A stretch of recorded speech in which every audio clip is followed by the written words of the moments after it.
임봉선, 이선의 두 분 선생님, 이제 이분들이 전교생을 동원했다고 이렇게 볼 수가 있었습니까?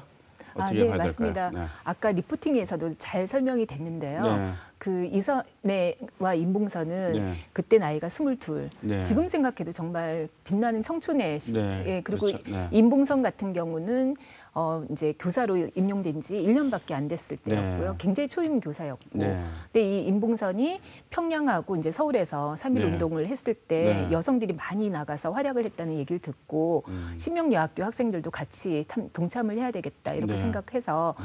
그 이제 학생들을 이끌어서 이제 그 네. 참여시키게 되는 주도적인 역할을 했고요. 네. 실제 학생들은 굉장히 많이 두려웠을 것 같아요. 네. 한 번도 안 해봤던 거고 네.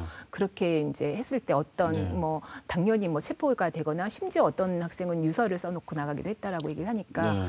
그런 상황이었고 그 와중에 이제 그 빨래터에 간다고 혹시 위장을 해야 되니까 네. 머리에다 흰 수건을 쓰고 빨래터에 네. 간다고 네. 헌옷가지를 대야에 담아가지고 네. 그렇게 나가서 이제 대야는 버리고 그걸 그 참여하고 그랬던 그 기지도 발휘를 했다고 하고요. 네. 그 신명여학교 학생들 입장에서 보면 수적으로는 굉장히 작잖아요. 수백 네. 명의 남학생들이 있었는데 네. 뭐 개성학교나 대구고보나 네. 그렇게 많은 학생들 수적으로는 열세지만 50명 네. 정도밖에 안 되지만 네. 그 뭐 회고록이나 이런 걸 보면 목이 터져라 그렇게 외쳤다. 그리고 태극기를 밤새 준비하고 네. 의복도 준비하고 그랬다. 네. 이런 얘기를 하고 있습니다. 네. 그 임봉선하고 이선애는 그날 이제 그 체포가 돼서요. 네. 학생들도 많이 체포가 됐지만 이제 네. 어리고 학생이라는 이유로 이렇게 다 훈방이 됐는데 네. 이선애하고 그 임봉선 같은 경우는 각각 징역 6개월, 네. 그다음에 1년 이렇게 네. 이제 옥고를 치르게 되고 네. 안타깝게도 임봉선 같은 경우는 이제 그 옥고를 치고 나온 후에 후유증으로 26이라는 꽃다운 나이에 숨을 거두게 됩니다. 네. 참 근대 여명기인데요. 나이도 네. 어린데 네. 그 머릿속에는 굉장히 선진 의식이 있었던 것 같아요. 네, 맞습니다. 네. 그 신명여학교의 역할이나 그런 걸 굉장히 저희가 다시 한번 이렇게 그 의의를 이제 봐야 될 필요가 있는데 네. 신명여학교 졸업생들이 이제 나중에 졸업을 하고도 네. 각 뭐 해외에 가든 어느 곳에 있든 각자의 위치에서 굉장히 네. 진취적이고 그리고 독립에 대한 의지를 가지고 또 네. 여성 의식을 가지고 그렇게 네. 살았거든요. 그래서 네. 신명여학교가 이런 근대 교육을 통해서 계몽 의식을 많이 네. 교육시켰다라고 볼 수 있습니다. 교육의 힘이 그만큼 중요했던 것 같아요. 네. 여명기예요. 아까 리포트에서 보면은 그 태극기뿐만 아니라 어깨 허리치마. 네네. 근데 이게 이 세밀하게 들어가면은 참 의미 있는 사실들이 많은 것 같은데. 네, 네. 어깨 허리치마 잠깐 나왔습니다만 어떤 것이었는지 설명을 좀 해주시죠. 그 제가 이 얘기를 하면 네. 남자분들은 이게 안 떠올라지셔요. 안 네. 입어보는 네. 거니까 예전에 치마는 네모나게 치마가 있으면 네. 끝만 이렇게 달아서 입었어요. 네. 근데 지금 이 어깨허리 치마라는 거는 그 네모난 치마 밑에다가 위에 조끼를 달아서 네. 이게 이렇게 벗겨지거나 네. 달릴 때 뒤에가 이렇게 벌어지거나 네. 하지 않도록 네. 만든 치마를 얘기를 합니다. 네.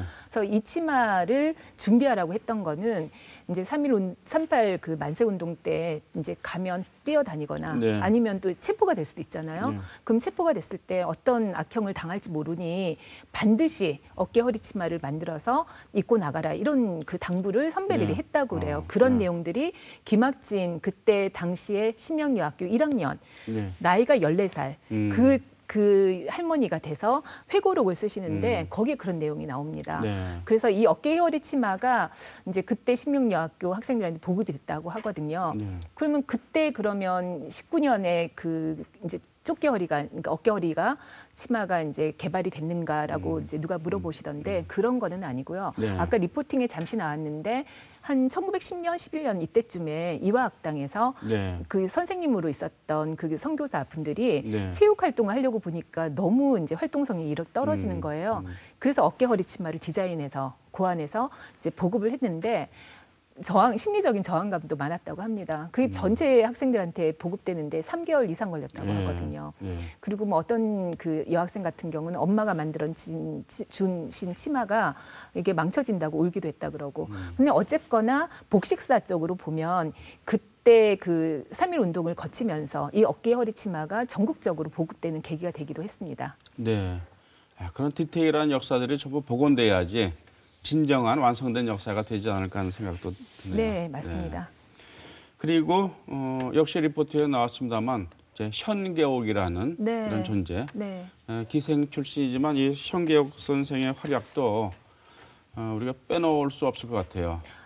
네, 어떻게 보면 그 여성 독립운동사에서 굉장히 특이한 존재예요. 네. 왜냐하면 그냥 그 독립운동할 때 뭐 독립자금을 운반한다거나 뭐 이렇게 조달하거나 뭐 후원하거나 이런 역할은 하지만 무장을 해서 항일 독립 무장 독립운동을 한 사람 사례는 남자인 여사나 이 그 현계옥 정도가 있거든요. 의열단. 네, 의열단으로. 그러니까 저기 그 영화에도 저희 밀정의 주인공으로도 나왔는데 김원봉한테서 그 폭탄 제조술, 그다음에 뭐 그때는 육혈포라고 구멍 6개 나오는 그 총알 넣는 육혈포를 그러니까 쏘는 방법 그런 것도 배웠고요. 외국어에 굉장히 능통했다고 합니다. 그래서 영화에도 잠시 나오지만은 뭐 이렇게 일경이 지나가다가 이렇게 검문을 하려고 하면 모르는 서양인 옆에 가서 부부인 채 그러니까 말을 걸어서 이제 영어나 뭐 이렇게 했겠죠. 말을 걸어서 서양인하고 같이 부부인 행세를 하고 그런 기지도 발휘를 했다 하고요.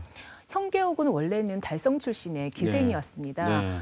굉장히 당대의 명기였다고 해요. 그러니까 가야금이나 춤이나 이런 거는 대적할 리가 없을 정도로 명기였다고 하는데 이 현계옥이 그 독립운동에 이제 헌신하게 된 이유가 그 현진건, 빈처, 운수 좋은 날 쓰신 소설가 현진건의 현정건을 만나면서 연인이 되면서부터이거든요. 근데 이 현정건은 독립운동하고 한다고 바람처럼 자꾸 사라져요. 그래서 이제 이 현정건 따라서 서울로 한남건번으로 옮겨가지고도 있었는데 그 현계옥을 놔두고 본인은 이제 만주로도 가고 뭐 상해로도 가고 그렇게 하는데 기다리기만 하다가 하루는 서울에 이제 현정건이 잠입을 해서 이제 독립자금을 그 이제 구하려고 왔는데 자기한테도 비밀로 얘기를 하는 거예요. 그러니까 말 모르게 하는 거죠. 그러니까 현계옥이 그 사실을 알고 나를 한 사람의 애인이나 여인으로 보지 말고 동지로 생각해달라 이렇게 하면서 자기도 독립운동에 헌신하겠다는 것을 결심을 말을 합니다. 그리고 나서 3.1 운동이 일어나고 현진건을 따라서 상해 쪽으로 가서 의열단이 그때 들어가게 되는 거거든요. 그리고는 무장 독립 투쟁을 하게 되고 한 30살쯤에 이제 현정건이 옥고를 치고 나와서 이제 후유증을 돌아가요. 그러고 나서 현계옥은 시베리아로 망명을 하게 됩니다. 그리고 나서 모스크바의 공산대학을 졸업했다는 기록이 잠깐 나오고는 역사 속에서 사라지게 됩니다. 근데 이제 한 게 제가 여기 현계옥을 생각하면 약간 그런 게 현정건은 그래서 건국훈장을 받거든요. 나중에 추서가 되는데 그 못지않게 진짜 열렬 문장 독립운동을 했던 현계옥에 대해서는 어떤 그런 움직임이 없어서 빠른 시일 내에 현계옥에 대한 이런 공적도 이제 알려지고 그다음에 그런 건국훈장이라든지 이런 포상도 이루어졌으면 좋겠다는 생각이